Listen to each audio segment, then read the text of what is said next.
engiyithandayo phakathi kwencwadi zikaJeremiya kuchapter 29 verse 12 ifundeka ngohlobo ithi xa nithe nathandaza kum naze nandiqula ndiyawuniphulaphula ithi xa ihlaya iye kuverse 13 ithi xa nithe nandifuna ngeentliziyo zam zenu zonke niyakundizuza. Haleluya.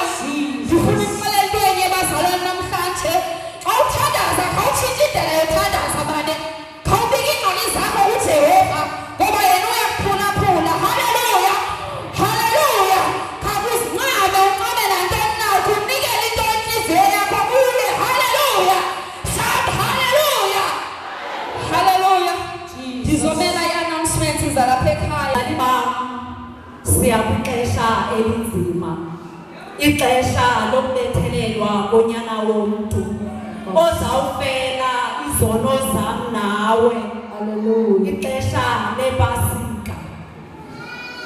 Ndimele ucela abazali,